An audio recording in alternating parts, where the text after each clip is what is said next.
Good afternoon, everybody.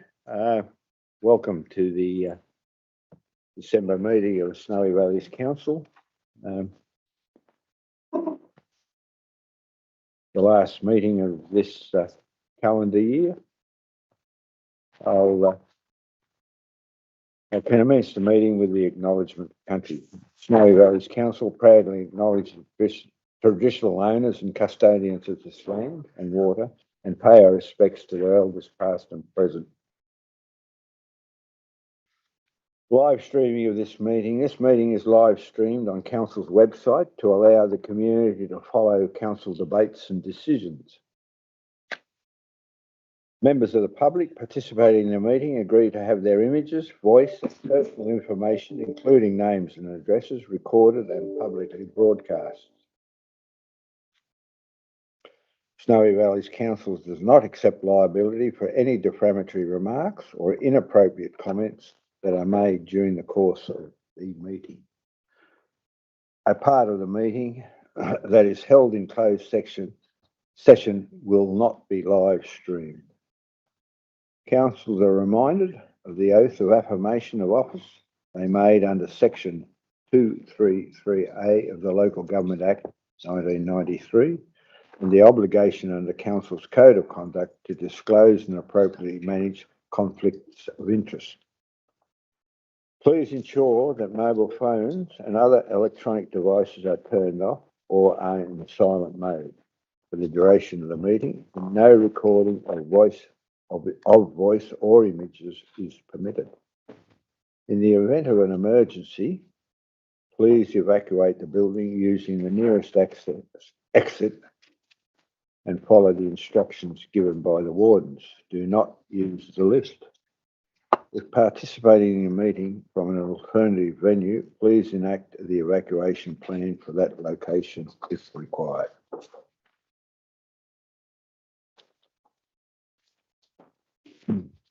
Item 2.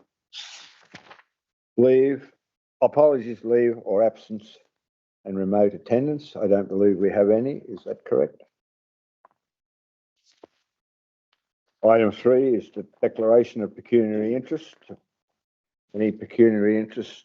Yes. Should be. In relation to report 11.1, a non-pecuniary interest. As I am a resident on the lane and I'll leave the room during discussion. Thank you. Councillor Hayes. Public forum. Mr. Walker. Where do you want me? You're on. Can I stand up or do I? No, you can sit down. You can feel as comfortable as you wish. Probably, yeah. Grab a seat over. Is it okay here? That's Yes. perfect. That's most definitely. Could I just have a point of order? Should Mr. Walker not be speaking when the annual report comes up? Eric or Eric? Yeah, because it's not really public. Going on the Okay. format of the business paper, if you wish to move that we bring the procedural motion to bring forward the Audit Risk and Improvement Committee annual report. I think that would be more relevant. Okay. Moved by Councillor Ham. Is there a seconder? I'll second that. Seconded by Councillor Hayes. I'll Thank put the you. motion. All those in favour? Against? Carried. We are now dealing with the item pertaining to the, which I believe is 10.1, and Mr. Walker, you might address it now. Thank you, Mr. Mayor.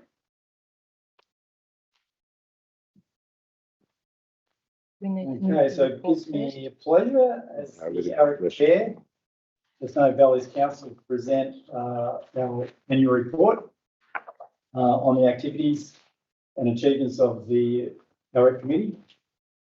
Now, you have my report, which you would read, I would imagine. So I'll take it as being read. Now, what I'd like to do is just probably go through and highlight just some matters within the report, and then I'll leave it open for questions at the end. And then some of the matters, activities. So this report basically covers the period from November 21 to the end of October 22. Basically, for anyone who's not overly familiar with the objectives of ARIC, essentially we're an independent committee designed to give independent assurance and advice to council, basically in the areas of risk assessment, internal and other controls within the organisation, and also corporate governance, and look at your external reporting responsibilities to make sure that they're in line with legislation and other reporting bodies. We cover a broad range of the council's operations, and they include compliance, risk assessment, fraud control, corporate governance. We also look into implementation and IPR reports and strategies, and also looking at your performance management data and how you actually review information that comes to you to make timely and relevant decisions of council. We are governed by terms of reference, and that's going to be up for review next year. So I'll talk about that a little bit later in the report. Just to give you some background, the committee currently comprises of 3 independent members of the committee and 2 council appointed positions. So the committee has been working quite effectively under that arrangement. The councillors on the committee provide a good range of advice, and I think that they give a body to the committee, and it's good, I think, that we have the councillors on the committee for that reason. So I think it gives a link between the councillors and the committee, and also that we can also discuss matters with the executive team and other people who come along to the meeting as well. So essentially, it's been good to have councillors as members of the committee, and I'll talk about the changes that are going to occur under the new guidelines that have come out in relation to the risk management and internal control framework for local government.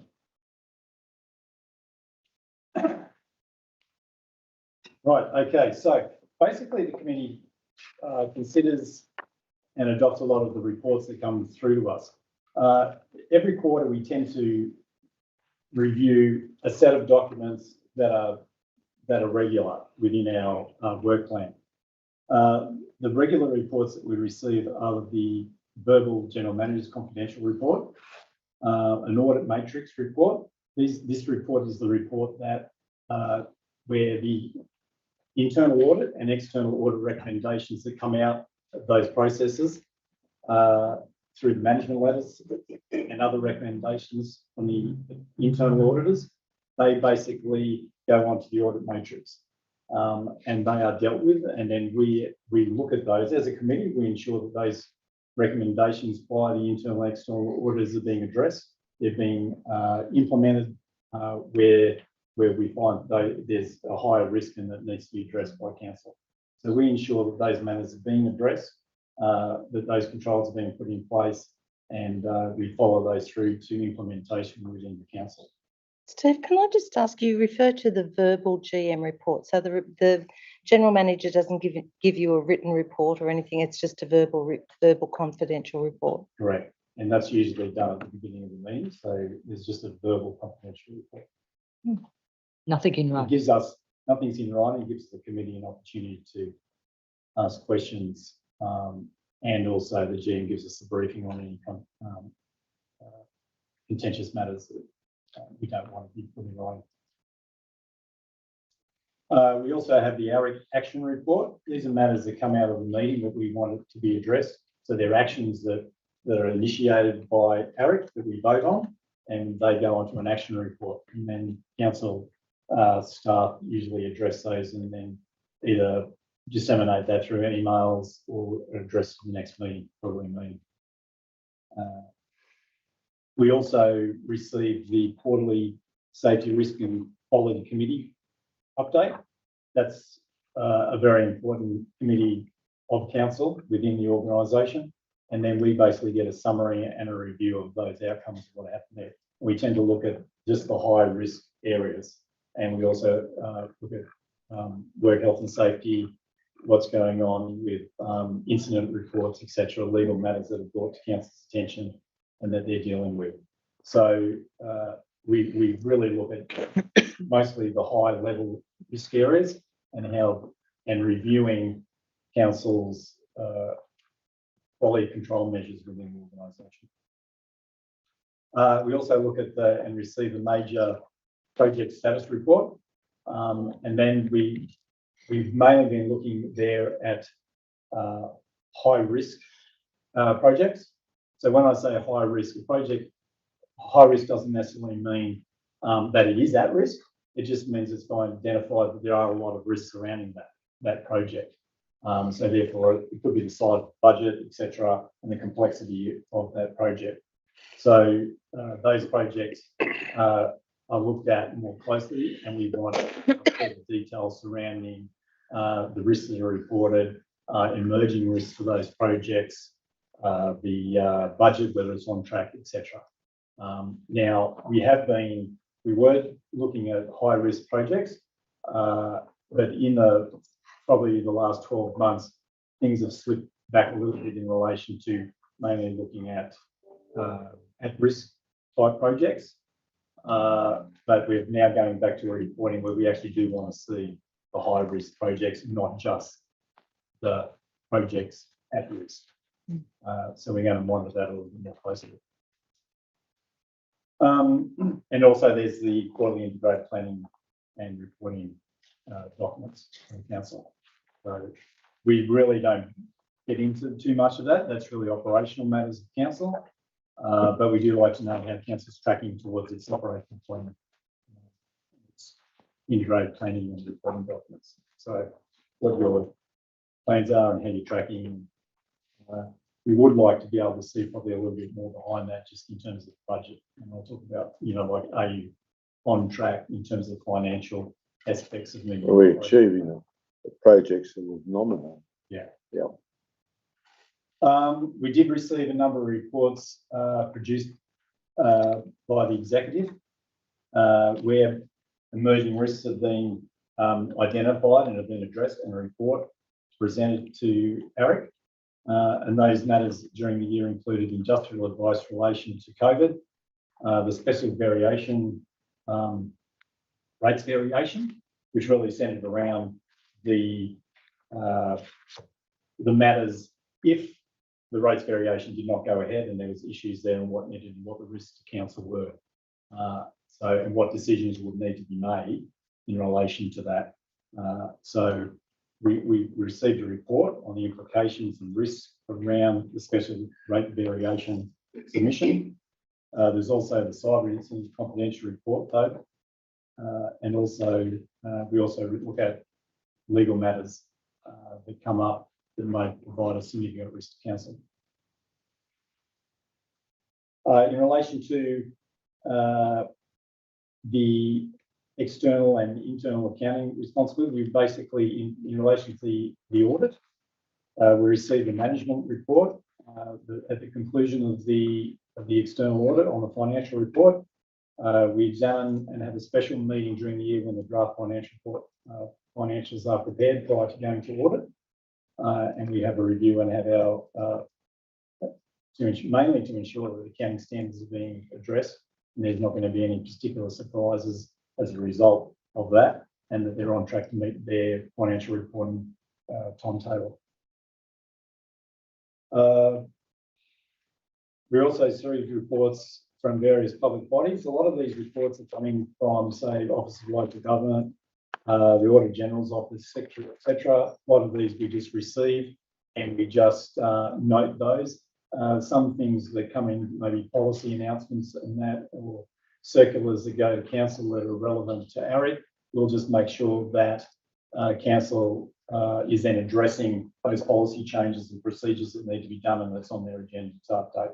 So they're not really things that we get into deeply, but we just know that whenever those policy changes that occur, there needs to be update over, a timeframe that they are on the council's agenda.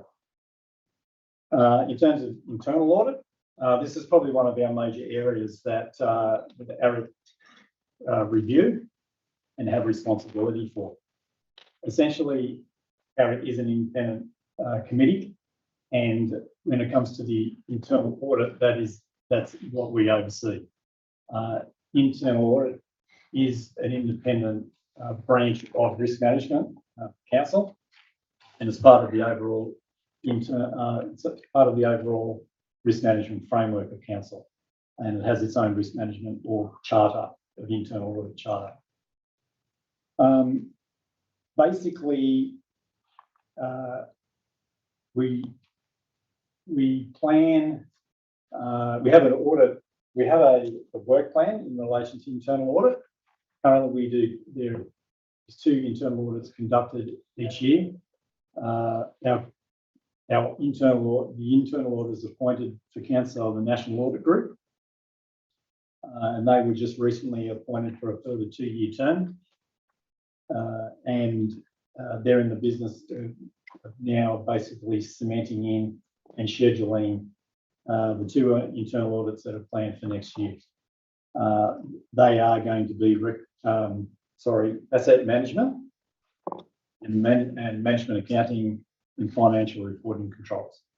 So they're the 2 internal audits that have been scheduled, and I think it's particularly pertinent for these these are going to be addressed, because asset management, as you know, was a major area within the financial report, where there was a significant revaluation decrement to the asset values, particularly in relation to sewer and water assets. Yes. Sorry, Steve, what was the second one? You had the asset management and the second audit that you're doing. So the first one was asset management, and the second one's management accounting.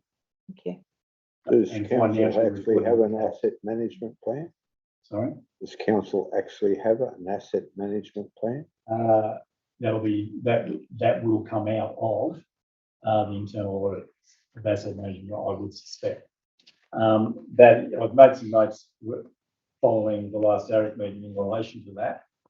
When it comes to that asset management, when that's actually being scheduled, I plan on discussing some various actions directly with the internal auditors, and basically, without giving away too much, basically making sure that certain matters are addressed in relation to that. I'm more interested in the forward planning, not what's happened in the past.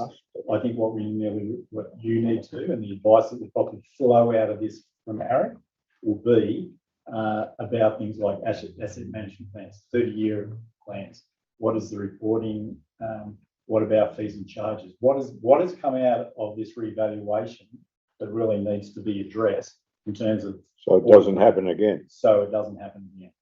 Now, assets are basically, and I'm not over everything the council, of course, and how it operates, but I believe the whole asset schedule and categories of assets are basically reviewed and revalued over a 5-year period, something like that. So that's right. So we've been through that process now. So a lot of the issues should be ironed out. And with the change or the adoption of the different valuation methods that occurred, which resulted in the significant revaluation decrement, it's vital and highlights, I think, some significant risk going forward in terms of council's ability to fund, to create reserves out of its current operations, to make sure that its assets are properly funded, its renewal of its assets properly funded, and then looking at the longer term and lifespan assets, how you fund those replacements and the timing of that in relation to what's in our reserves, in our externally restricted reserves, what our fees and charges are to fund that into the future, and what borrowing capacity do we have to be able to do that. So it's a combination of all those things, essentially borrowing, and what we're putting away currently in our, what's currently in our reserve, and what's our management plan for those reserves in the future. So there's a lot of issues there. There's a lot of risk, I think, around asset management. And also we'll be looking at management, financial management, and financial accounting and management accounting, internal controls and procedures and adherence to those. So when do you anticipate that happening? Well, I'm going to actually talk to the auditors probably next week in terms of what their timing is and when they plan on doing it. They would obviously be talking to the executive and the general manager at the time, but I probably want to get a bit of a handle on that. And just see where they are. And like I said, I want to make sure that they are aware that we're really looking at some solid advice to come out of this. So it's a good value internal audit for council. The two internal audits that we did that were conducted during the year were on records management and HR recruitment and turnover. There were a number of matters that came out and they were put onto the audit matrix, and they're being addressed by the executive or the relevant bodies within council. So getting back to record management, in light of the incident that happened earlier in the year, April or thereabouts, how did that impact on our record? Well, I haven't got the report in front of me, and I can't recall because it was done so long ago, earlier in the year.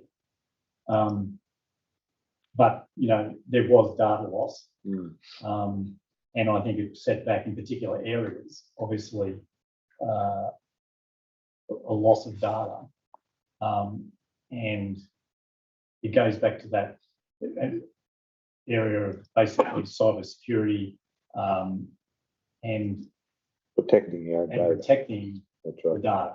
Yeah. So there's a number of issues came out of that. There's also a number of issues that came out of the post-incident review.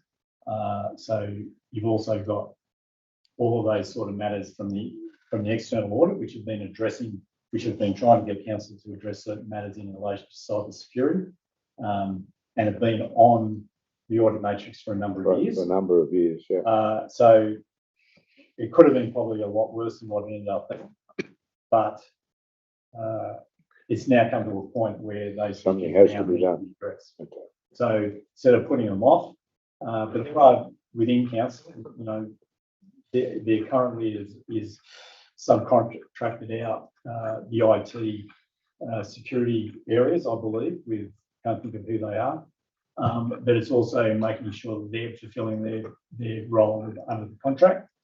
And then you've also got the internal IT department and what they need to be doing. So, but like anything, your resourcing is a problem for this council. So there was no off-site storage of any of this information? There was? All that sort of thing. But how? I'm not an IT security, but exactly how all of that came about. Separation. And access that data. I'm not sure. There has been a comprehensive report on it. So now, but the other thing that we need to do, which was planned to be addressed in this reporting period, but we've postponed it, and that is we usually come up with a strategic 4-year work plan. So that work plan, we decided to hold off because at that time there was only an interim executive where members of the executive team were leaving. We also had the general manager was leaving, the interim general manager. We now have a new general manager again. So, but we're still waiting on some of the other positions to be obviously filled within the executive, but we can't put this off forever. So we're probably in a position where at the moment, waiting for Ken to get a hold of get over the organisation, and get a feel for a lot more of the risk and issues and things and what probably needs to be addressed. So in the event that we still do not have executive positions held, basically filled, then what we need is probably start addressing that anyway and develop our 4-year work plan, which was essentially looking at the rolling internal audit, state auditor, which is the primary responsibility of looking at that work plan. So that definitely needs to be addressed within the first 6 months. Yes, the committees, we've had very good attendance generally at the committee at a committee level. I'd like to take this opportunity to actually thank committee member Carolyn Rosetta Walsh. She filled in to me when I had COVID. I did attend the meeting on Zoom, but I just was in no state to be able to chair the meeting. And another time, I thank her for filling in too, because I ended up having the flu the previous quarter. So, which was, I did think I had COVID then, but it turned out to be the flu. So, just want to thank Carolyn for filling in to me, which was greatly appreciated. Probably just on final note, just looking at the outlook for 22-23. As most of you would be aware, there is a new risk management internal audit framework for local government, local councils. That is basically the hot topic moving forward. Now that basically most of that will come into effect from 1 July 2024. There's some immediate effects that will affect ARIC, but we will say that ARIC is in a very good position to gradually adopt those because we're quite well in advance of where we are as an ARIC committee within a lot of other regional and local councils. So essentially, we're getting to the point now where every council needs to have an ARIC. There will be changes that come into effect from 1 July 2024 with the makeup and the delegates on the committee. Currently, we have 3 independent and 2 council representatives. They're moving to a very independent model. So this idea that ARIC is meant to serve as an independent oversight of the internal control framework, or risk management framework. So the changes that I would say are in concrete now, because the circular is out. Whether there will be any changes, I'm not quite sure, but they seem to be pretty well set at the moment. And that is there is to be an independent chair and 2 independent other committee members. They have to meet certain independent other criteria in terms of education and so eligibility criteria. So then the next thing is that you're allowed to then appoint 1 non-voting councillor member to the committee. So how do you feel about that, Steve? How do I feel about it? Well, I think it's good that they're allowed, because at one stage there was not going to be any. I think in the first draft there was to be no councillor positions on the ARIC. So they have allowed that through the submissions of local councils. So I suppose it's a compromise. It's a non-voting decision.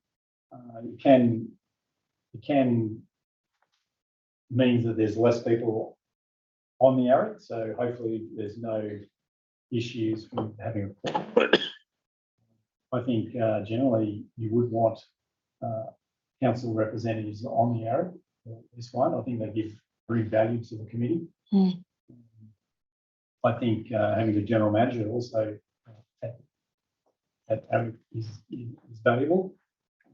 I haven't had very many other experiences. It's the only ARIC that I've actually been on, but you know, Ken may have some ideas in relation to that due to the much more broad experience. Probably dealing with smaller as well as much larger ARICs. So there's probably ARICs that don't have any involvement whatsoever, and they want full independence from the actual elected. So as it stands now, any councillor can actually sit in on the meeting Yes. So that would still be permissible. They just don't sit at the table. No, I No. don't, this is the Yeah. problem. No, it's getting only, yeah, at the moment, that will go. So from 1 July 24, essentially we need to be in a position where the only people in the room are the committee, the one councillor who is on the committee, who doesn't have a voting right, and I think that's for independence purposes. And the mayor's, not even the mayor's allowed to sit. And there anymore. technically at the moment, the mayor could be in there. I think that there are allowed, there is, no? Yeah, yes. I actually forgot to say Yeah. that. Well, Under the James, guidelines, that's right. the mayor cannot be the councillor No, representative. it doesn't. No, say but that. but the mayor is allowed to sit in, at the moment, the Yes. mayor is allowed to sit in there. But even previously is Ex that the officio. mayor was not allowed to actually be the representative on the, Yeah, on the Correct. committee, nor the general manager. Mm. I suppose it's because it's trying to be a little bit autonomous and not necessarily because it's the councillors who will resolve any recommendations that come through from the ARIC committee, and it would be the reports that are sent to the ARIC committee through council and senior staff that they would be responding to. So I suppose in some ways they're trying to have more of an independent. I get that too, but just through you, Mr. Mayor. Just being on the ARIC committee at the moment, I know that it is quite useful putting things into context, what's being said, and particularly with the project reports and things like that. And as a councillor, it's really nice that I've got another councillor that goes, oh yes, but what about you remember this part and whatever. I think the loss of 2 councillors is a big loss to the ARIC committee, and I'd like a motion putting that to local government New South Wales that it's something that we don't think is a positive move. Can I ask you, as a result of the new terms of reference, who monitors the performance of the ARIC? Well, under the new model, They monitor their own. under the new guidelines, at the moment, this is part of the reporting process, which is presenting the annual report. And then at the end of the term, there is a report that we've addressed all those issues that are under our responsibility within the terms of reference. So that's basically the reporting process. That becomes much greater under the new guidelines. Okay, so we essentially have a responsibility where we need to look at our key performance indicators. So we must set key performance indicators, what we're going to achieve. We have to report that to council. We have a attestation, exactly that we've met those requirements. We have to address council with the annual report still. And we also then will have to do the 4-year plan that we've addressed all those matters under our terms of reference. So we actually have to say we've addressed every matter that's there and what we haven't addressed. Okay, so that's essentially the reporting. Right, there will be a lot more stringent reporting and accountability of asset that we're providing value to council.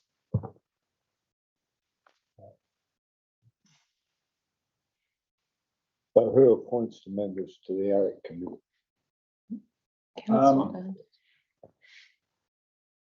The members are appointed by council, and the ARIC committee effectively reports to council. Which is quite normal. There is, under the guidelines, there is greater onus on the chair, significantly greater onus on the chair, and the chair reporting to council, and that can occur a lot more frequently than just one meeting per annum. I think the difference, and this is the concern we had, it is quite normal within the governance structures for the CEO or general manager and chair or mayor not to be on the ARIC committee. And the reason for that, and that's quite common now in the corporate sector, and the reason for that is to ensure that there is not a single point of control all the time. If I'm in charge of the organisation, I have a capacity to influence. If I'm in the audit committee meeting all the time, I'd have a capacity to influence what happens to the audit committee.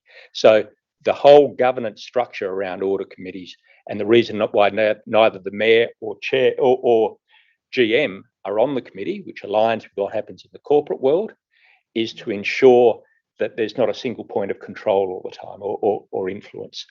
My personal approach to audit committees previously is to meet with the audit committee as required by the audit chair, but not to stay and participate in all items at the audit committee for exactly that reason, to ensure that there is true independence, but at the same time, I would be available anytime the chair asked me to attend or wanted to ask questions. Under the new guidelines, there is significantly more capacity for the audit committee and the audit chair to require reports from staff across the organisation, as well as the general manager, and not necessarily have to demand them through the general manager. So it does give the audit committee significantly more power. The main difference that I see and where the dispute was, one of the strong points of differences between the sector and the Office of Local Government is that, again, in the corporate sector, it is normally that you would have board members or councillors, in our case, sitting on your ARIC committee, and that provides a further direct connection to the governing body. By not having councillors on the audit committee itself, there is no direct connectivity. It requires the audit chair to be able to go to the council meetings and address anything at the time they're asked to do so, or at the time they request to do so, which is the slight difference.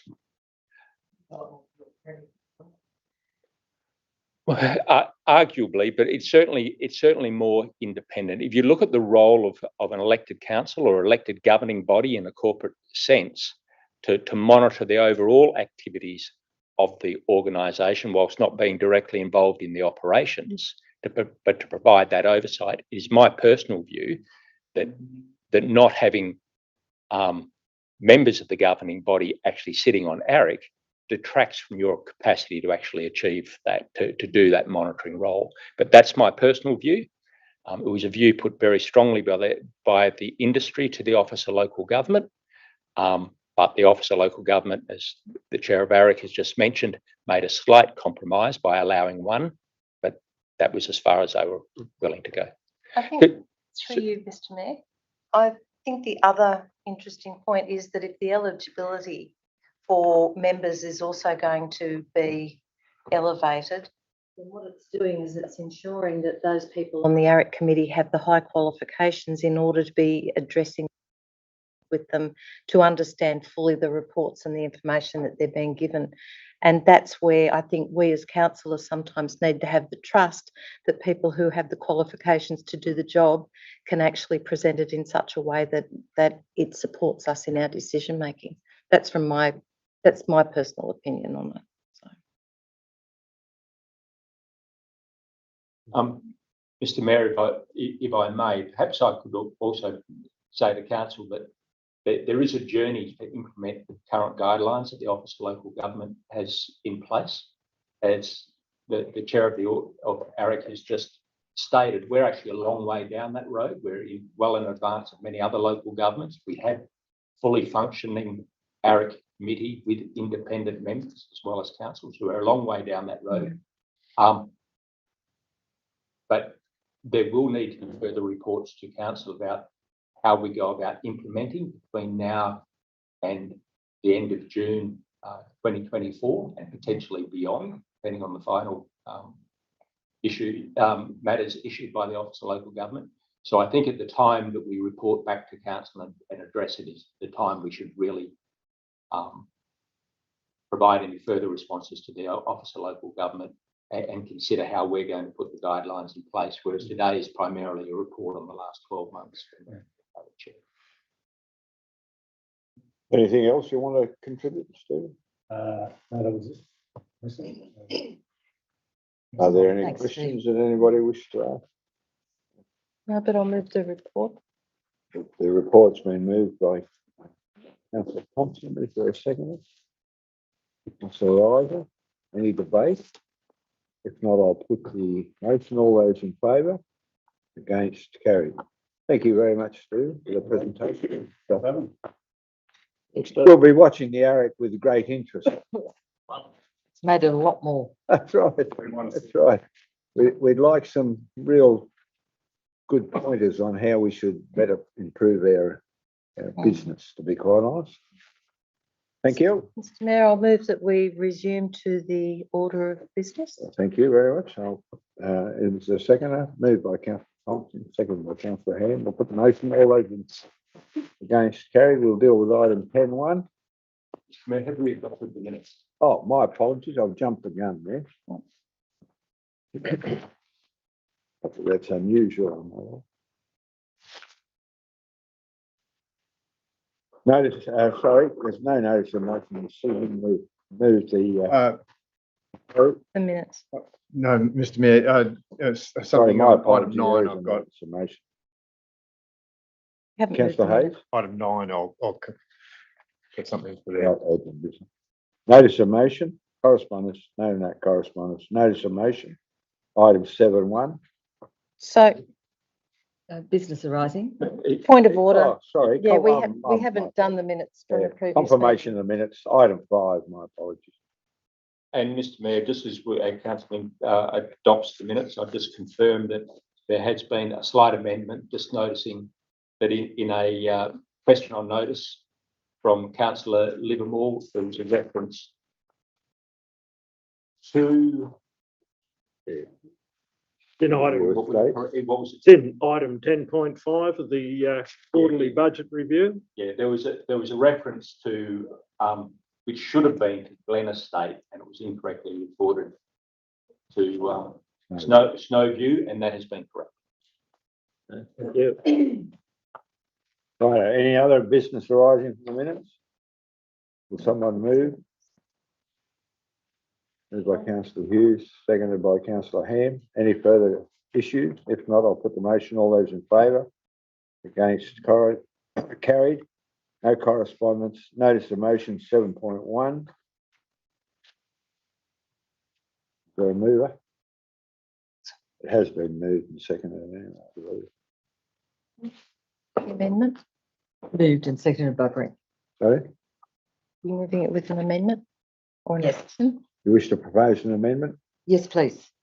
Through you, Mr Mayor. Councillor Ham, Just in motion that council facilitate an in-person or virtual community meeting as soon as possible regarding Kosciuszko National Park amendment to the plan of management, Snowy 2.20, and then invite representation for national parks, Snowy 2.0, Transgrid, UGL, and State Parliament to explain the changes, the necessities.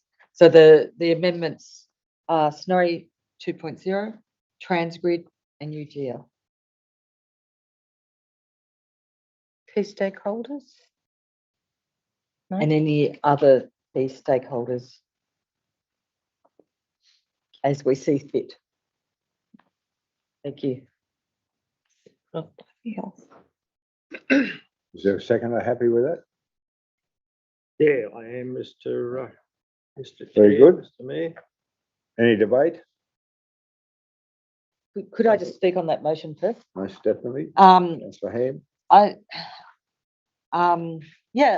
just think councillors that we just need to be aware that what is happening in our backyard, in our national park of Kosciuszko, is happening in our council area. And we're looking at, it's fantastic, Snowy 2.20, helping with electricity and everything like that. The electricity has to get out of the park. But I think we need to be aware that there's going to be 9 kilometres of land cleared with 140 metres across easement, and that's an awful lot of clearing.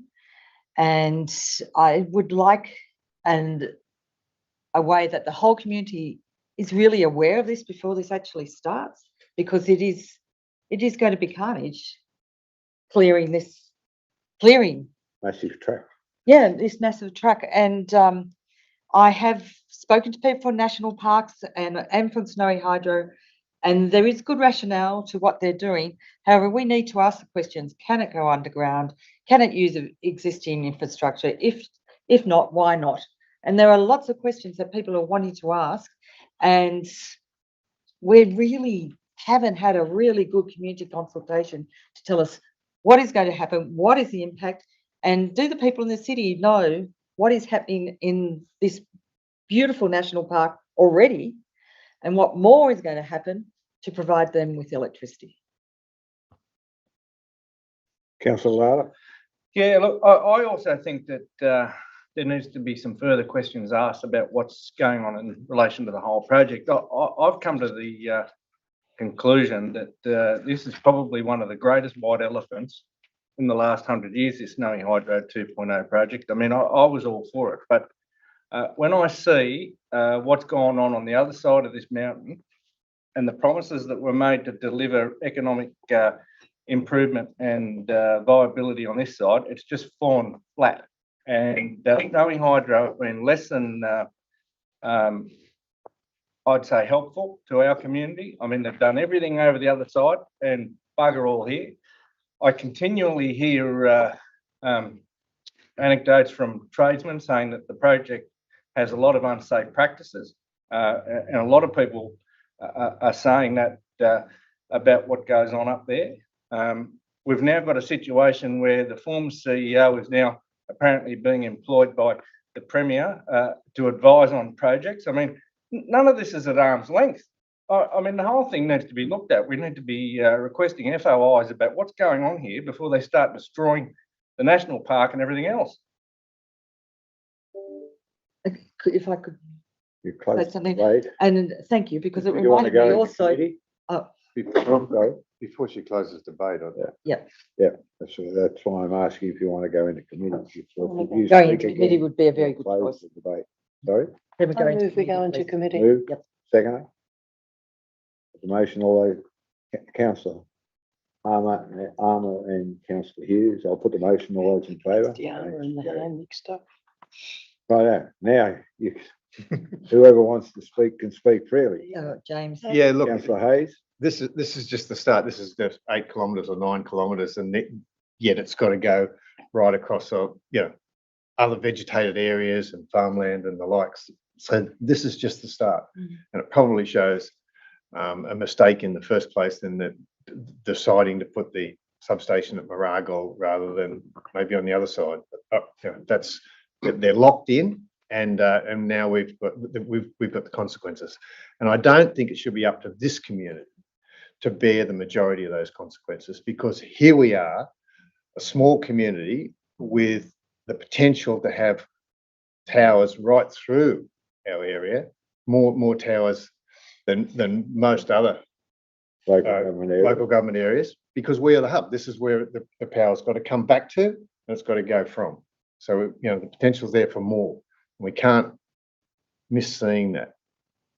And yet we get nothing for it. We get Our just legacy. visual impact and loss of income and all those sorts of things. What it's going to do to our tourism industry, nobody knows. And yet, is there a compensation package for local government? Has there been a tourist impact study? Is there any impact study? No, there's not. It's just suck it up, because we want to provide cheap power to somebody living in a suburb in Sydney so they can run their pool pump and charge their Tesla. Like, fair income, it's really tough on our community so that they can get power that's cheaper. Well, they need to pay a little bit more, I believe, to make sure that this community and other communities that are impacted so badly are compensated. I just don't think it's fair, and I don't think they realise just how big an impact it's going to have on us. Drive down the Elliott Way and look across the valley. Yeah, how could you not? Thank you. Fancy it. Councillor Ivor? Sorry? Councillor Armour was next. Councillor I Armour? believe. Just lately, the thing most uppermost on my mind, since the floods in particular and the investigation into food security, is what's coming to the top. And ultimately, when all the lines go through, the 500 now and then the 1,000, then the other 500 plus another one to Canberra, there's a whole heap of farms that are going to be totally out of production. and it's our food security that is probably most at risk. And I think we need to explain to our city counterparts that you really need to make a choice. Do you want the food or do you want your lights on? And I reckon I might want the food ultimately. So we've got to find a balance somehow. And we haven't got that message across to the city. So the political pressure is back on our politicians to meet the city needs because that's where the votes are. They need to understand it will impact on food supply and food security. And it's coming to the front at the moment with the some of the surveys and some of the investigations that are being done by government itself as a result of the floods, not as a result of anything else. Mick? Can I ask, Councillor Idle? Mr Mayor, I don't know if it's already been developed, but can we get a detailed map of where these proposed lines are to go and what communities they will affect before we get our representatives from these groups to give us a presentation? I'd like to see it first. I'm sure we can arrange that, certainly. Through you, Mr. Councillor. Mayor, it's been very difficult for the consulting committee since they started 2 years ago to get that map. We still don't have it. So if you could help those committees along to get that map, we would really like to know where they really are going to go and how many there are going to be. Councillor Thompson? Thank you, Mr Mayor. Further to what Councillor Armour has said, it's not just about the food, it's food and fibre. So you were talking about many of the products, not just the food, but the fibre, the clothing, the industries that we have, and they keep referring to the cost of going underground, and yet they're not really looking at the long-term cost of putting it above ground and the impacts on those communities. The associated. The associated cost, but it's also about the people who own the land or are the current custodians of the land. They are almost having their land deemed as worthless going forward, and they're not truly being compensated. And I don't think that it's just the compensation that they want. They are farmers and they are on the land because they want to be, not because it's just an income. And so I think it's incredibly disrespectful to think that just because you want the energy, that you shouldn't have to pay to put it underground so that both can work together. The comment's been made previously, people will either have to choose between farming food and fibre or farming energy. And I don't think the farmers should be held to ransom on it. Councillor Idle? I understand that where these proposed lines go into and out of the national park, they're going to affect communities, absolutely. But the really key thing in all of this, as it goes through the national park, because nobody lives there, but the visual effect on the recreational users of Kosciuszko National Park is going to be significant. And I like to know where those lines are going and what sort of recreational opportunities will be potentially lost because of those lines going through there. Let alone how it's going to impact the habitat there. Okay. You know, and we've just gone through a catastrophic bushfire. We're making this worse. Councillor Idle? Can I make another point too? The impacts of this aren't always seen.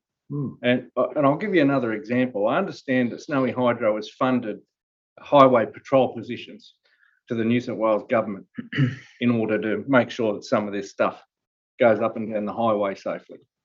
Now, ambulances have been taken out of action to go to the medical centre, which supports all these workers, to bring patients back to either the local hospital or the Wagga Hospital.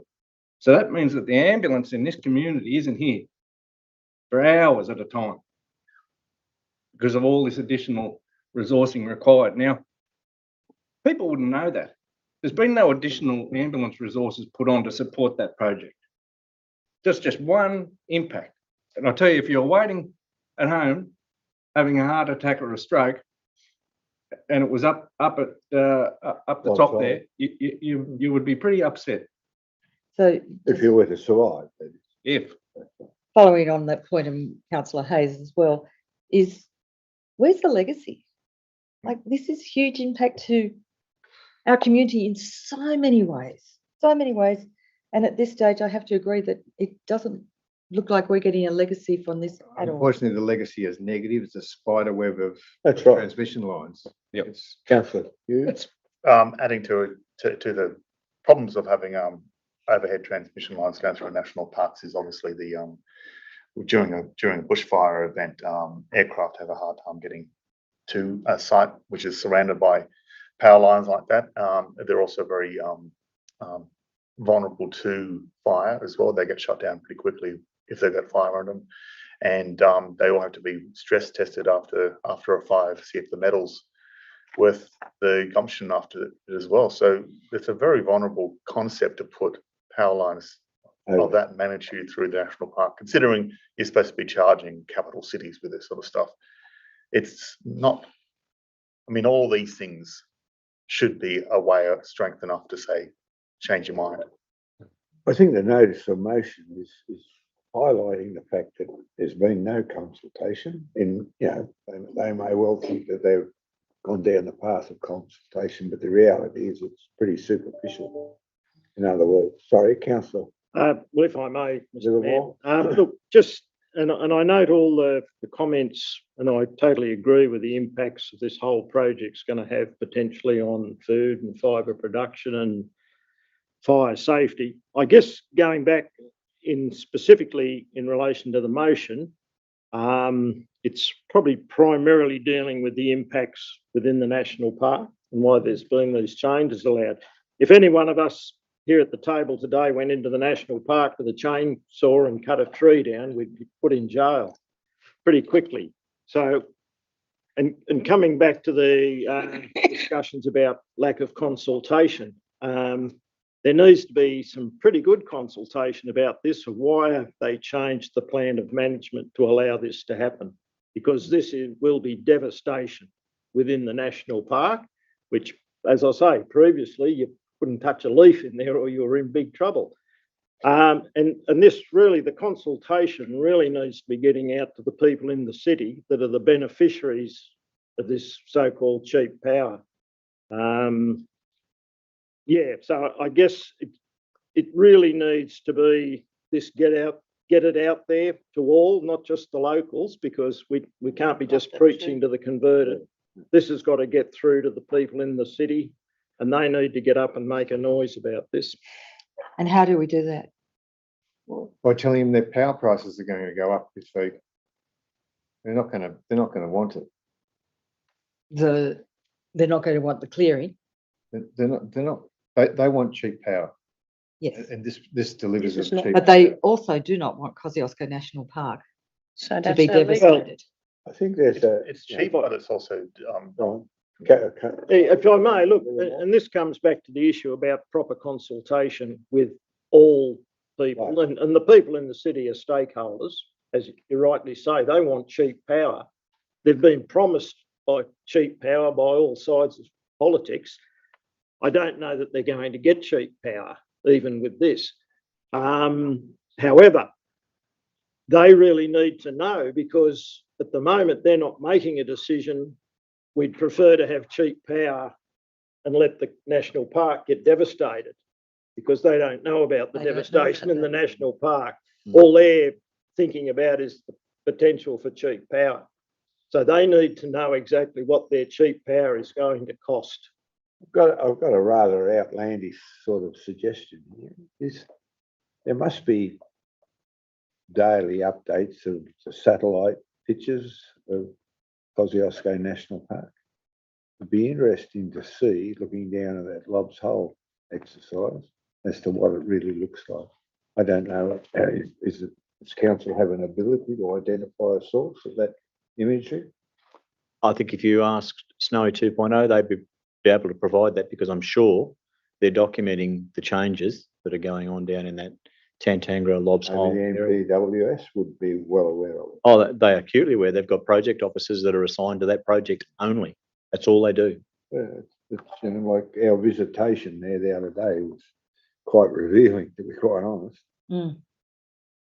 Fair enough. Any further debate? If not, we'll go back into council. Someone move. Moved by Councillor Ham, seconded by Councillor Livermore. Put the motion. All those in favour?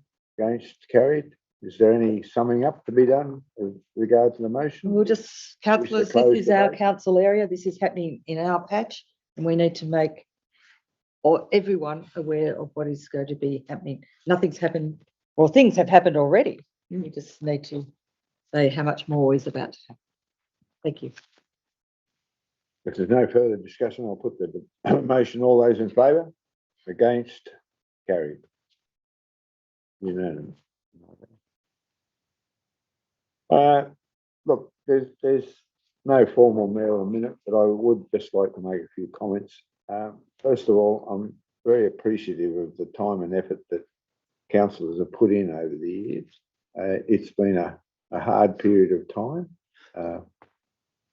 I think our staff have done a sterling job in managing the issues that we've had to confront with. I'd particularly like to express my appreciation to Daryl, who's cunningly disguised up there, to Julie, for her significant contribution to the organisation, to Hamish, who came and went like a breath of fresh air, and now we have Ken with us. So I'm looking forward to an interesting period of time into the future. I think one of the things that concerned me since my involvement in local Snowy Valleys Council is the huge potential that's here. I'm just haven't been able to sort of corral the extreme talent that we've got within the organisation to take us forward. And I would hope that now under the guidance of Ken and our incoming directors, which I hope we can gather together in the early part of the new year, that we'll be able to realise some of those opportunities. So that's just my quick summing up of how I've seen the last 12 months. It's been pretty confronting, particularly initially, but I think there's possibly a light in the end of the tunnel, and I hope it's not the train coming towards us. One other comment, I'd like to wish everybody the safe and prosperous Christmas, and thank everybody involved in Snowy Valleys Council for their dedication and commitment. That's it. Urgent business without notice. Yeah, Mr. Mayor, I'd like to ask that this to be considered for as an urgent notice of motion, and it's in relation to resolution number MN 90/22 and MN 91/22, which was a development application in Wendalga. There's been it came to council and in March, and there's been a modification application put in for it. Now, the issue with this modification application, it was put in on the 11th of November. It hasn't come to this meeting, and as it hasn't come to this meeting, it means that it won't be considered again by council until February, which means it puts the developers in quite a long time. So I'd ask that it be brought forward and looked at by delegated authority rather than council. So if we could move that, firstly that it be urgent, and secondly that we have it done by delegated. We'll deal with the matter of urgency first. You move. I'll Is there a second. second? Councillor Thompson, I'll put the motion. All those in favour? Carried unanimously. Councillor Hayes, your motion. Yes, that council delegate authority to the general manager to determine modification application 2022/0024 for a boundary adjustment and lot consolidations of lots 955, 958, 1056, 1057 and 1097 in DP 757211, lot 5 in DP 115071 Wendalga Road, Coolies Creek, submitted to council on or about 11th of November 2022. Be handled under delegation. Mr. Mayor, can I Seconder? just Seconder? Yep. Councillor Ham. Seconder? Oh, sorry. I'm just going Point of order, Councillor Thompson. just for the minute taker. Mr. Mayor, that it's very difficult, so I don't know whether the minute taker has it all. The minute Have taker you has it already. have it written there? The minute taker has it. Yeah, it was provided prior to the meeting. The Very good. resolution to move a matter of urgent business Yeah. was moved by councillor Trina Johnson. Yeah, no, the actual The Yes. wording of motion. the resolution Yeah. was provided. at the Yeah. meeting. Right. I do need the mover and the seconder. Councillor Hayes, Councillor Thompson. Right. Hayes and Thompson. The emergency, Hayes and Very good. Righto, Well done, Jeannie. no further debate. Put the motion, all those in favour? Against, carried. Governance and Financial Report 10.1, Audit Risk and Improvement Committee, we've already dealt with. 10.2, Code of Conduct Complaint Statistics, I'll move. moved by Councillor Thompson, and seconded Councillor Ivel.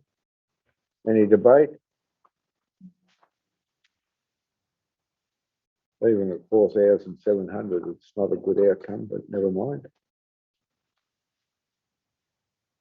No further debate. I'll put the motion. All those in favour? Against? Carried. 10.3, meeting calendar.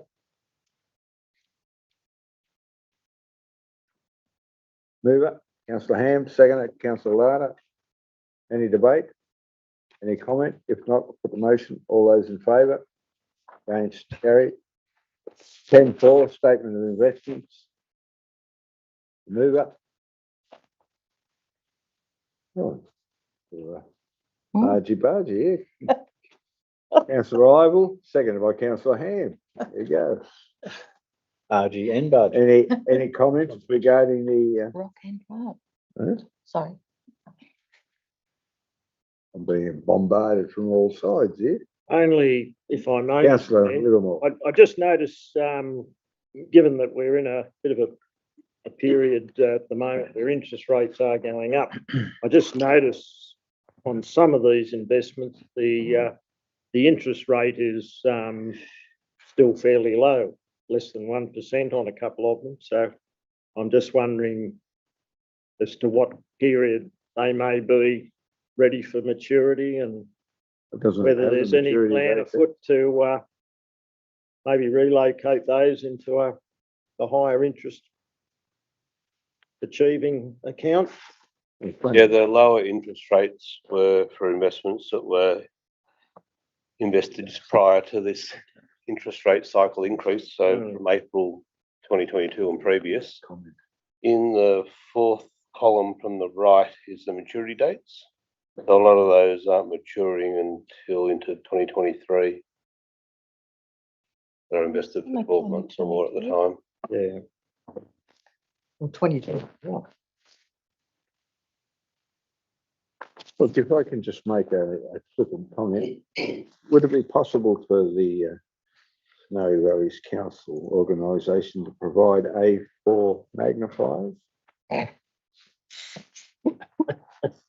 Maybe Didn't the elf bring could mine. bring them.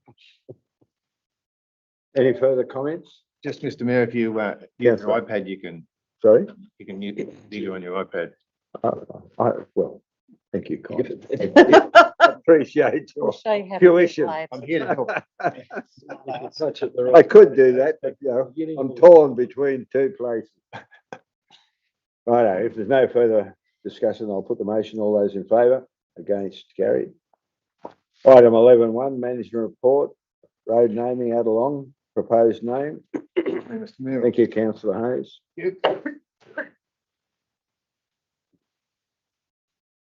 I'll move the recommendations. Been moved by Councillor Thompson, seconded by Councillor Ivel. I'll put the any debate? Any discussion? If not, I'll put the motion. All those in favour?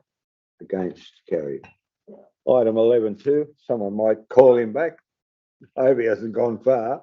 You just got out the door. That's right. That was a lot of You debate. could have sticky fingers. 11.2, Humid Aerodrome. I'll move that, Mr. Mayor, but I just Councillor Rana. change something if you could. In relation to one, a full stop after FCC in brackets, taking out based on the below guiding principles. A to E are removed and 2 remains. I'll second that, Mr. Mayor. Now let's run through that again so everybody's cognizant with what we are Takes proposing everything here. out. Takes all the negotiating out. So I'm proposing that one, Wait a minute, I'll get a seconder. councillor Hayes. Councillor Hayes, my apologies. Okay, carry on, Councillor Arnott. So everything remains the same in number one, with the exception of line 3. There's a full stop after FCC in brackets, and based on the below guiding principles is removed. A, B, C, D and E are removed and 2 remains. And I'll foreshadow a motion that the original recommendations stand. And I'd like to say if we all move into committee. Whenever We're that moving to is. committee. I think- Councillor Ham, a seconder. Councillor Armour, I'll put the motion. All those in favour? Against, carried. Does somebody wish to say? Enlighten us. Could I ask you, Councillor Lada, why do you want those points taken out? All right, we'll start from the beginning. Council has already resolved for in principle support for the RFS to put this facility on that site. We've already agreed in principle in relation to all those matters that are raised. The only caveat on that is that the required site is now potentially a little bit bigger because of the forestry's involvement in the project. And I think that it is reasonable for the general manager to negotiate a solution and a political solution, and one that's financially acceptable to us in relation to the forestry, because I see the forestry as a commercial entity involved in the RFS business, and that is obviously a separate situation to the RFS issue that we've already resolved. Now, the RFS issue that we've already resolved is in principle support to provide a fire control centre at the aerodrome, so that we now have helicopter operations. We've got a fire training centre, albeit from what I understand, it'll just be for fire extinguishers and general stuff, nothing too outrageous. It differs greatly in principle to the Harden site, because you've got an airbase here, whereas you don't at Harden. And so they're using fire retardant and a whole heap of other things. You're supporting a brigade of cadets. You're also supporting brigade infrastructure at the airport, fire equipment used for firefighting activities.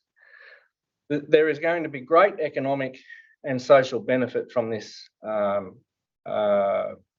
program that we've already highlighted. We don't really know the value of, but we know that it's even in the report that we've already approved, it says that it's likely to be far greater than the cost to council. I think there's a commercial opportunity to supply water to numerous houses. This should just be looked as an opportunity and a win-win for the community to have a world-class facility of this type on Tumut Air Base. Now, just in relation to the airbase itself, I know that in recent days, the ambulance was asked to transport a patient to Wagga Airport. They had to sit around at the airport waiting for a key to be delivered to let them into the airport, because the aircraft operator for our ambulance wouldn't fly into Tumut because of the runway length. I get all that, but these points A to E, I actually think they're quite good and support this being a good thing for council. I don't understand why you want them taken out. We have an obligation to put this facility there. We've already. Oh, no, look, completely with you. Yeah. No trouble there. But we also have an obligation, like point C, preferred that all services for the facility are owned and maintained by RFS and forestry. I mean, I feel very strongly about that. I don't really want that taken out. But it's not under the Act. It's our responsibility. Not for forestry. Not for forestry, No, but that's. not for forestry, and yet you. But I've Mr. General Manager? councillors, if I can just comment. The idea of this report is, as we're aware, and there was a brief at the last council meeting, and unfortunately, I don't think Councillor Ludder was able to attend. But there was discussions with councillors. There has been ongoing discussions with RFS. I know there's some sensitivities in the community from members reading this report who haven't been privy to the other discussions that have taken place. The whole point of this is still for council to continue to try to facilitate the facility that's in question. No one's saying that the facility can't go there. Indeed, the report points out that our master plan, which is in consultation at the moment, makes allowance for it. But as it's stated in the report, we need to work out the detail under which the land is made available and on who pays for what. What this provides is a set of principles for us to have the discussions around. At the end of the day, there will be give and take, as there is in any discussions or any negotiations. The intent, again, is to facilitate a good outcome for the community, and I think both RFS and this council is committed to providing or enhancing the fire resilience of the community and the response. So we have a shared objective. It's just in the detail about how we get there and the arrangements that's entered. And certainly, I'm aware of Section 37 of the Rural Fire Act, which provides a level of obligation on the council, but it's for council to determine how it fulfills that obligation. I have had that quoted to me a number of times, and it's not for a third party to decide that that obligation means they'll get this specific thing in this specific area under this specific conditions. That is a matter for council to determine in balance with all of council's priorities and in balance with council's available resources. So this, as it is at the moment, provides a level of some overall principles for which we will continue our discussions with RFS if it was passed, and then we'll come back to council with the proposal, and council will get another look at it then, certainly before we enter into any agreement or final arrangement. So we're at a starting point, not an ending point. I think we need to understand that. Councillor Thompson. The reason I've foreshadowed the motion that I will go to the original recommendations. The report that's within here identifies that the resolution from October 2021 refers specifically to the RFS. There is no mention of forestry being a part of the development or the organisation.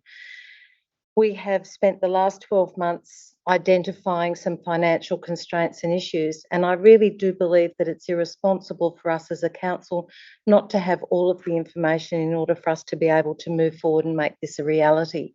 But as the General Manager has pointed out, it needs to be on our terms. We need to be the ones who are explaining and discussing and negotiating with the forestry. It's not up to RFS and forestry to decide between themselves how it's going to work or what they should be doing or how they're going to organise it. That decision is a council decision. And I don't think there's anyone at the table who is disputing that in order to make that go forward, then we need to have all of the information so that it works and we make decisions on the full information before us. So I'd encourage somebody to consider seconding my amendment when we go back into council so that we can keep the inclusions of the points under and to adopt the recommendations as they are in the actual business paper today. I just ask whether there's a perception out there that the forestry are part of the exercise by virtue of the fact that they agreed to participate in the master plan. Because at no point in time has forestry approached us as a council to vacate the existing premises and go out there. No, but they did approach the previous council numerous times. So the forestry did? Yes. Right, and what was the motion that was moved at that point in time? That we weren't comfortable with where they wanted to go at the time. That they wanted to go up somewhere else in town. Somewhere else. No? So now, based on that discussion previously, they've made an assumption that they can go out to the airport precinct. Is that right? It's a suggestion. If I can pick up there, I've got every confidence in the general manager negotiating, and he can use A, B, C, D, E as guidelines, but having those in the resolution locks us in. Whereas the motion from Councillor Larter gives a little bit more latitude and is not so, I believe, confrontational. Prescriptive. Yep, and prescriptive and allows for more negotiation. And I think that's probably very important for us. The last thing I'd like to see happen is that we lose the facility, because if we'd have had that helicopter when the Duns Road fire started, they might have found that fire earlier with the equipment on the helicopter. One of the 10 they had up at Yeah, with the infrared stuff, might have been, it may have been. Not saying it would have been, may have been. And I think the possibility of losing this facility, I would be devastated, and so would a lot of the community if through actions of council this facility went away. I hear what you're saying, and I can understand the concept that you're considering, and we're putting a lot of faith in our new general manager, which I don't think would be misplaced. The thing that concerns me most here is the presumption by the Forestry Commission that it's a given, that they can waltz in there. The other thing that concerns me most, and look, we can address this in many ways, is the associated costs that are involved in the RFS moving out there. And unless they're taken into consideration in the discussions that we have, now this formalises the exercise, and maybe, in my opinion, it's probably not detailed enough. Having said that, there are other ways that we can address the issue, but the primary concern to me is that there's a lot of assumptions that are being made here, and there's a lot of imponderables at this point in time as to what it's going to cost. Now, I think if you were to go out to the community and say to them that the associated costs for the RFS out there are substantial and it's going to impact on your rates, I think it comes to a point where maybe they should have some opportunity to give that consideration. I don't know what the cost associated with it, and I'm sure nobody else around the table does either. So how we achieve that is something that, based on your proposal there, Councillor Larter, is one way of addressing it. Based on Councillor Thompson's proposed amendment is another way. So where to from here? Do we want to continue the discussion, informal discussion around the table, or do we want to go back to the point of for and against? Well, I'd like to keep things simple, and I think the motion proposed by Councillor Larter keeps things simple. Has anybody else got a point of view? Councillor Livermore? Yeah, Mr. Mayor. Yeah, look, I think what probably keeps it simple with these points still there is the last bit of the first paragraph, where this is only discussion based on the below guiding principles, which that doesn't lock in any of A to E. They're guiding principles to start some discussion and negotiation.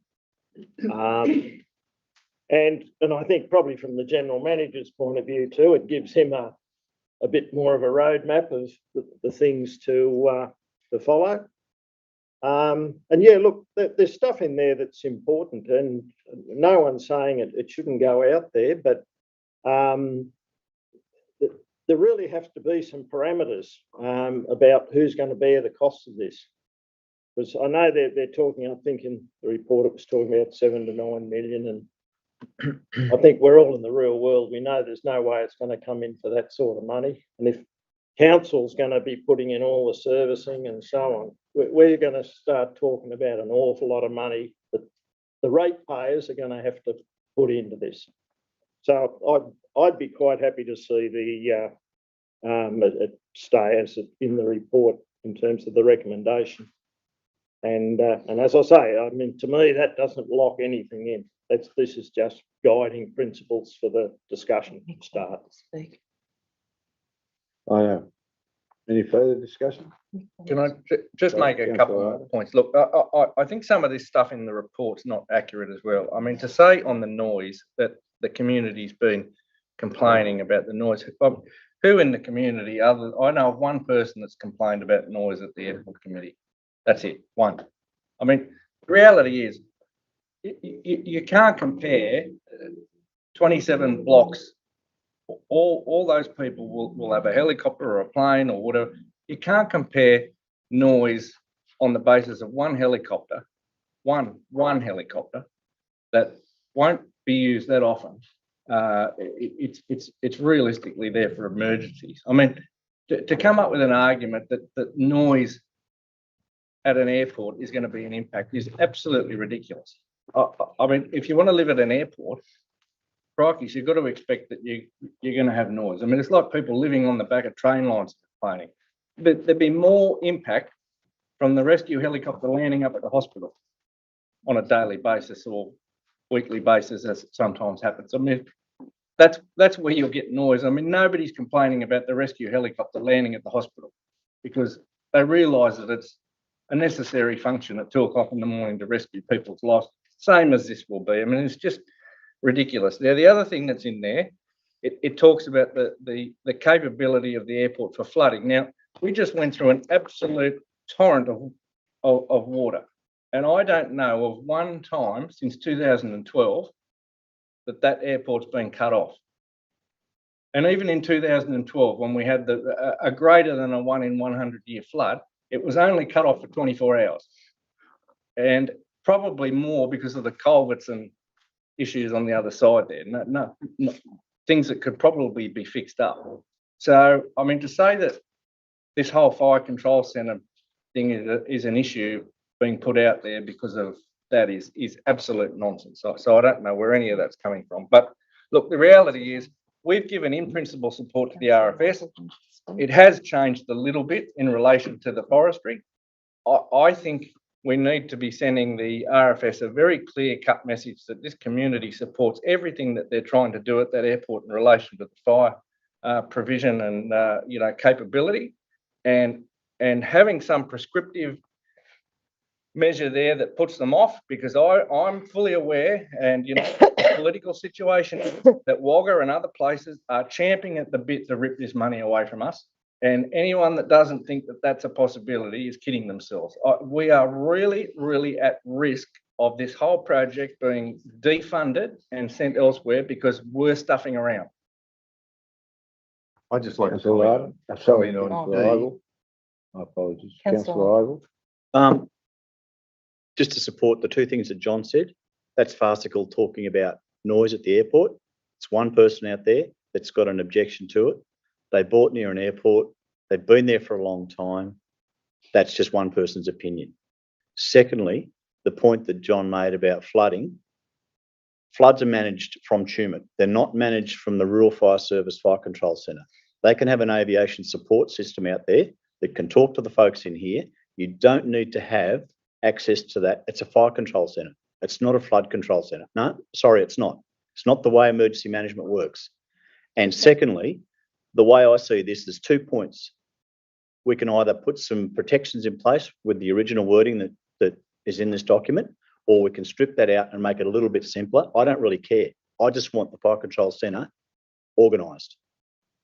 All right? I just want it organised. So Councillor Ivell, the reality is that they did say that it's going to be the operational centre, the emergency operations centre. That's what they want out there, not just a fire control centre. That's incorrect. So That's incorrect. that was a point that was made out at the hangars on the day, and that's why the issue of possible flooding was raised. So that was my understanding at the time. Sorry to disagree with you, but that's incorrect. Well, I suppose that's something that can be negotiated and found out as they go.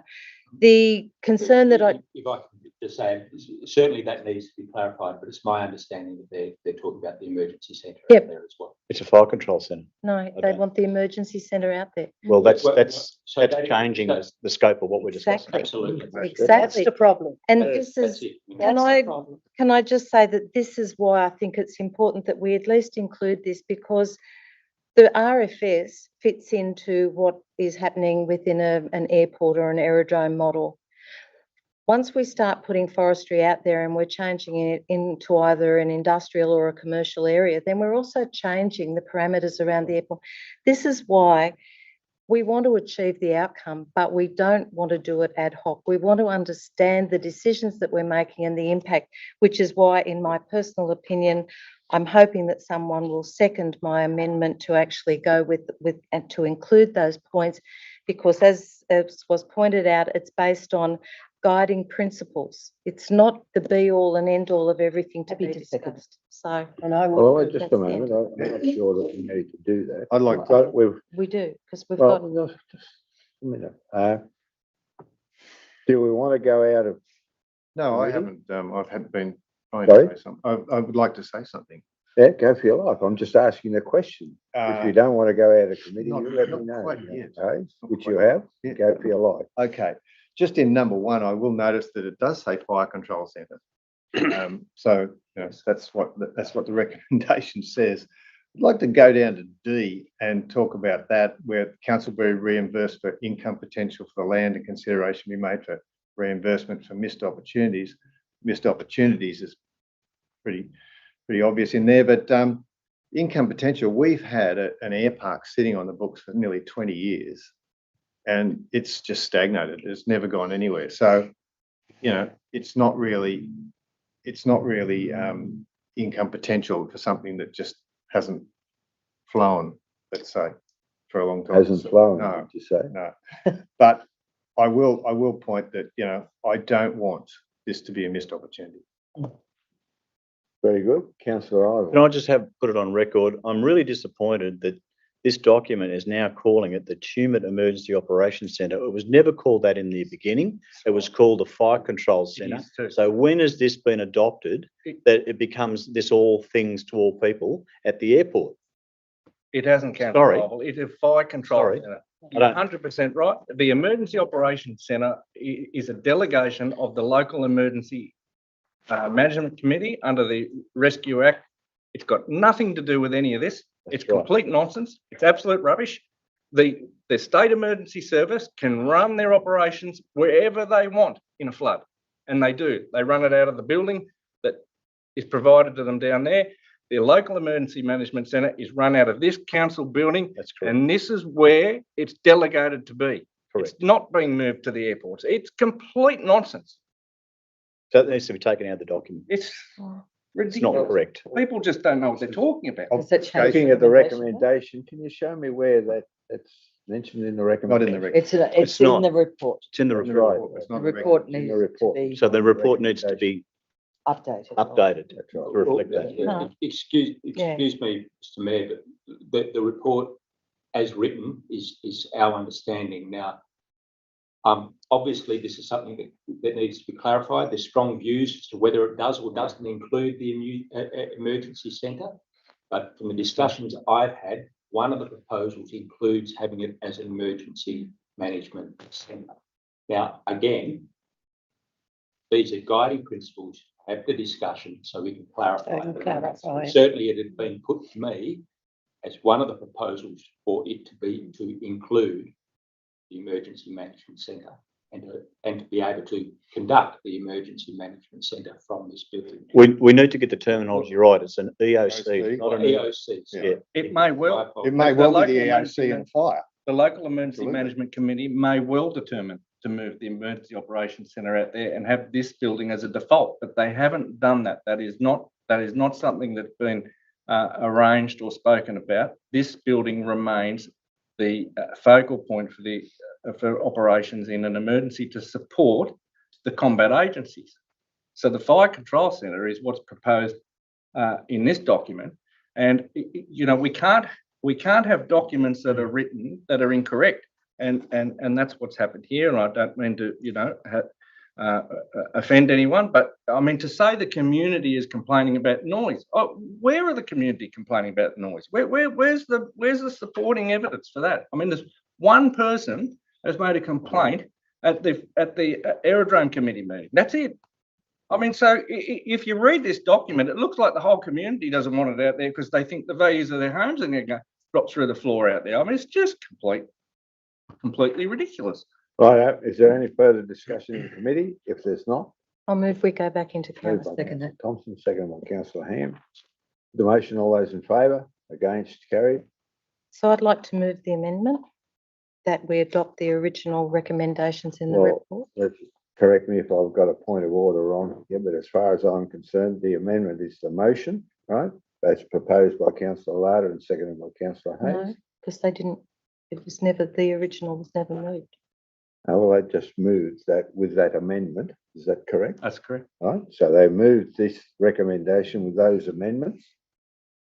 If we put the motion and it is not carried, this becomes the motion if someone were to move it. No, it's No. lost and Right. then you can't No. bring it up. Right. However. No, I'm correct. no, there's been no amendment moved at all. Separate the recommendation. What has been moved is a resolution, which is similar to the recommendation, but does not, Include. but has a full stop after FCC. It doesn't include any of the guiding principles. So the amendment So that I that moved. is the motion That's right. as it is. So So the In the amendment, event of that being no, In the event of that being unsuccessful, That's it would all. be up to to somebody to move that motion. or another motion. That's And I right. think That's Councillor right. Thompson foreshadowed that she would do Could that I- if it failed. could I just do a point of order, please? Yeah. The difficulty is that that's not an amendment, that is the motion that That's has right. been That's put right, forward. that's correct. So if that's lost, we cannot put up another motion the same, Correct. which is why I've actually raised that my amendment, which would be dealt with before the motion. So I put the amendment that the original recommendation with each of the points be accepted.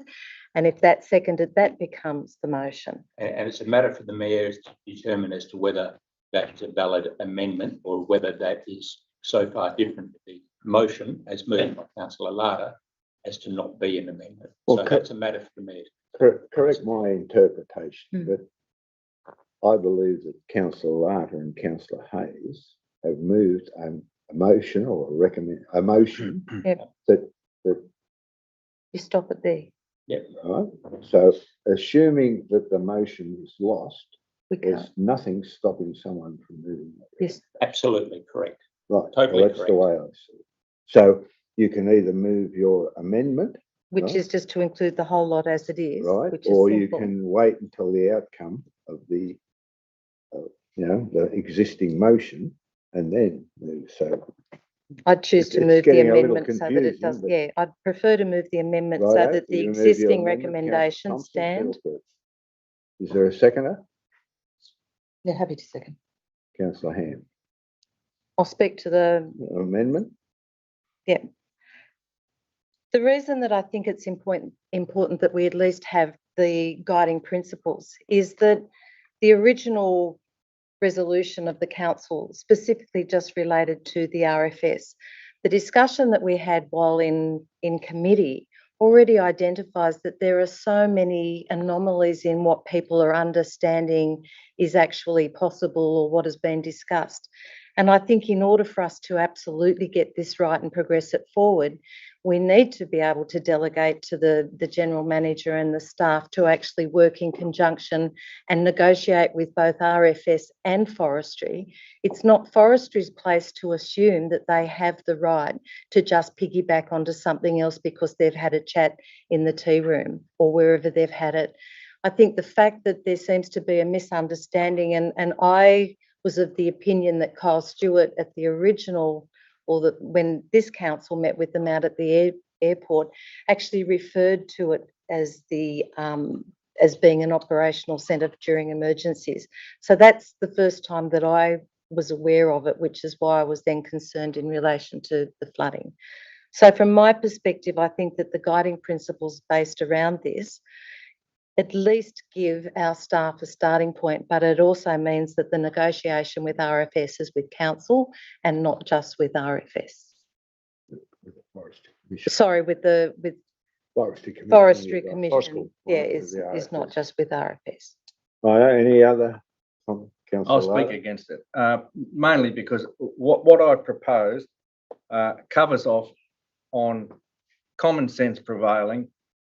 The general manager is clearly capable of negotiating what's in the best interests of this council, knowing the political and the resource implications of the council. A report has to come back to council regardless of what the general manager negotiates.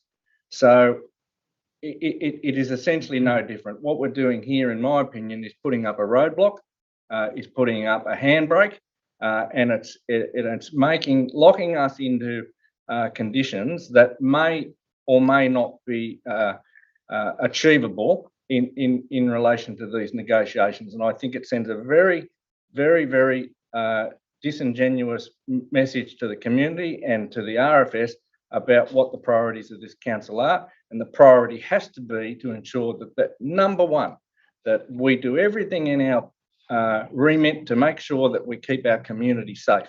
And the only way that we can do that is to ensure that we get the best possible facility out at that airport to protect this community, its economic viability with its forestry and all the other things that we rely on as a community. And that's how we do it, not by putting some prescriptive thing there that puts everyone off. Anybody else wish to speak? I just close debate on the amendment Just to then. be- If there's no one who wishes to speak. Are you speaking for or against? I'm speaking against. That's two against. I just think We've got two against. I need a fourth. Right, if you wish to close debate, Councillor Thompson. I don't believe that there's anything in any of those points that excludes progressing forward and the possibility and the encouragement of the construction of those sites. What it does do is not only looks at protecting the community against potential fires or future fires, it's also looking at making sure that we are being financially safe as well and getting as much information as we can so that we fully understand the implications of moving forward with this project and to actually be able to budget appropriately for it and for the community to be fully informed. It's not just focusing on the fire. We need to be financially safe as well. Yeah. Any further? Yeah, look, just a clarification. The Rural Fire Service would like the Emergency Operations Centre to be located at this centre for fires. It'll get sorted then. The fires. I know, clarification. Right, if there's no further debate, I'll put the amendment. All those in favour of the amendment? All those in favour of the amendment?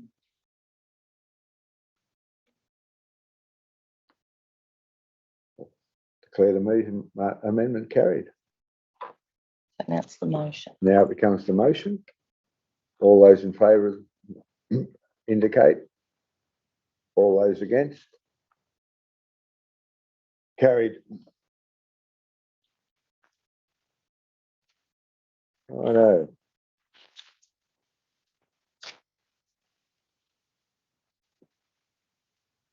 Minutes of the audit risk we've carried, dealt with. 12.2, disability inclusion access No, reference. these are the minutes we still have to do. These are the minutes. These are the minutes. Last one was the annual report. Sorry, Last one was the annual report. These are the actual minutes. of the disability inclusion. No. The Audit and risk. Audit The and ARIC risk. committee. minutes. These are Oh, just the adoption of the my minutes. apology. 12.1, my apology. Happy to move it. Moved by Councillor Pam, seconded by Councillor Livermore. I'll put the motion. All those in favour, unless there's something against, carried. 12.2, disability inclusion access reference group. I'll move. Moved by Councillor Thompson, second. Councillor Ivor, I'll put the motion. All those in favour? Against, carried. First Nations Liaison Committee. 12.3, mover.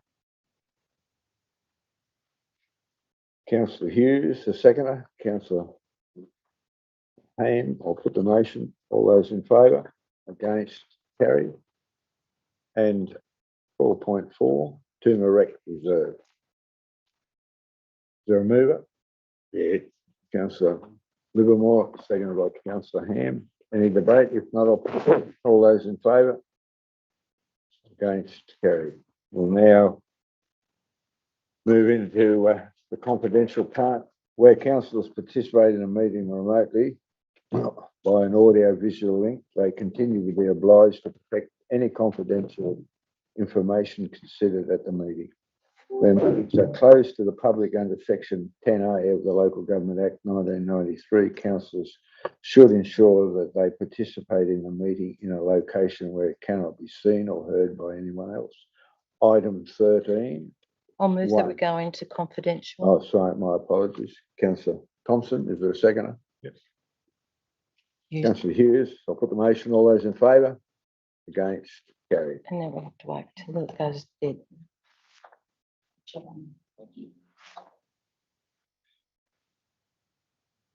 Who's the second? Councillor Hughes.